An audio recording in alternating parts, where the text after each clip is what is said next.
Charge. तो बेटा समझते हैं इसको, ये है क्या चीज़ इसके बारे में।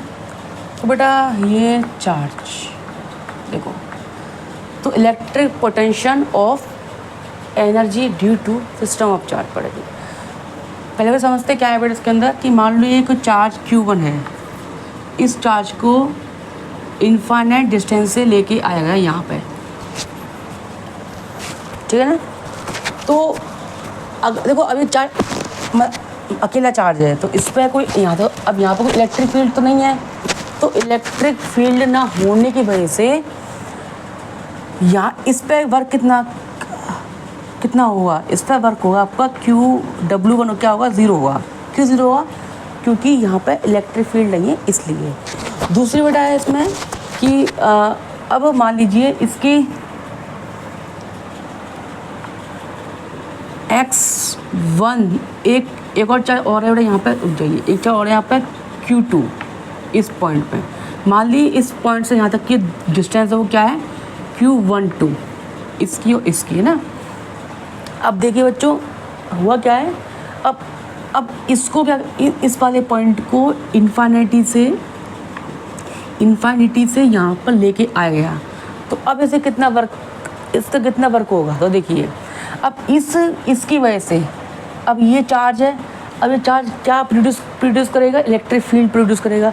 इलेक्ट्रिक फील्ड प्रोड्यूस होगा तो इससे क्या होगा, इस पॉइंट पे पोटेंशियल सेट हो जाएगा कि कितना पोटेंशियल मतलब होगा, है ना। तो देखो क्या होगा कि वर्क AB मतलब वर्क 1/2/Q इजिकल टू कितना आएगा,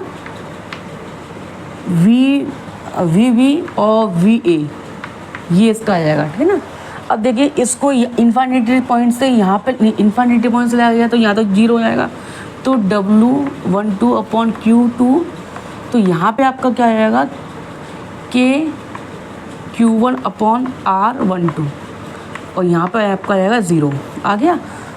तो ये कितना हो जाएगा, ये आपका हो जाएगा Q12/2 बराबर क्या आएगा आपका, KQ1/Q2 इजिकल टू R12, ये आपका हो जाएगा वर्क 2, मतलब ये वर्क 2 हो जाएगा, ये वर्क आपका 1 है, ये वर्क 2 है आपका, है ना। अब आप ये मान लीजिए कि एक और चार्ज आया था यहाँ पे, मान लीजिए इस पॉइंट पे एक और चार्ज आया था, इसे हम बोलते हैं Q3। अब इस चार्ज को किसी इन्फिनिटी पॉइंट से यहाँ पे लेके आया जाता है, इन्फिनिटी पॉइंट से। अब बताइए कि अब इस पॉइंट पे पोटेंशियल कितना होगा, देखो अब ये कितना वर्क करेगा, है ना। देखो अब यहाँ से इसको यहाँ पे देखो, इसको यहाँ से ले जाए इस पॉइंट पे, तो पोटेंशियल तो ये डिस्टेंस कितनी होगी,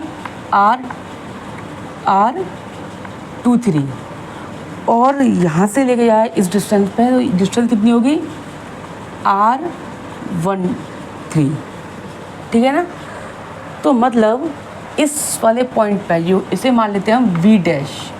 अब V' पे कितना पोटेंशियल देखो होगा, देखो तो यहाँ पे क्या होगा, work 3/Q is equal to V'। मतलब अब V' पे कितना होगा बेटा, पहले पे क्या होगा, V' पे बताऊँ आपको मैं, V' बराबर होगा इसका, पहले जैसे देखो ऐसे Q3/Q3 इजिकल टू यहाँ कितना आएगा, KQ1/R23, दूसरा आएगा KQ2/R23, आ गया। अब ये जो पूरा आएगा इसको निकालने के लिए, वर्क 3 निकालने के लिए क्या करेंगे हम, Q3 इजिकल टू इसको ले लेंगे, इस तरीके से मल्टीप्लाई कर देंगे यहाँ पे, तो KQ1/R13 प्लस KQ3/R23 आ गया। अब देखो इसका Q3 कितना आएगा आपका, ये वो W3 आएगा आपका, वर्क 3 कितना आएगा आपका, ये आएगा KQ1/Q2/Q3 R13 plus KQ2/Q3 R23, ये क्या आ गया आपका, ये आपका वर्क डन आ गया तीसरा वाला। अब हमें टोटल वर्क कितना होगा, देखो टोटल वर्क कितना निकालेंगे इसके अंदर हम, टोटल वर्क, इसको तो बढ़ा लेता हूँ मैं। टोटल वर्क कितना होगा कितना इसका, जैसे W1 वर्क 2 और वर्क 3, मतलब पहला वर्क कितना है इसमें। अब देखो ये सब इसको आप उतार लीजिएगा, ठीक है। देखो कितना होगा, अब मैं थोड़ा इसको बता देता हूँ।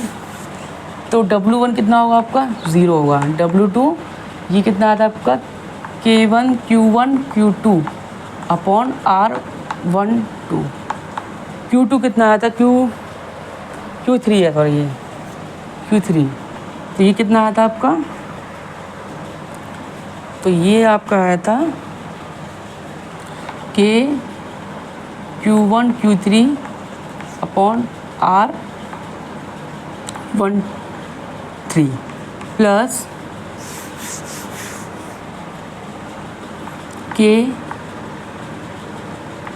Q2 Q3 अपॉन R23, ये इसका आया है टोटल वर्क आया है आपका।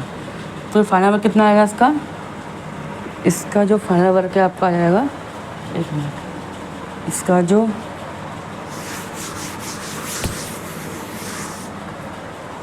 इसका आएगा W इक्वल टू इतना आएगा Q1 Q2 R12 plus Q1 Q3 R13 plus Q2 Q3 R23।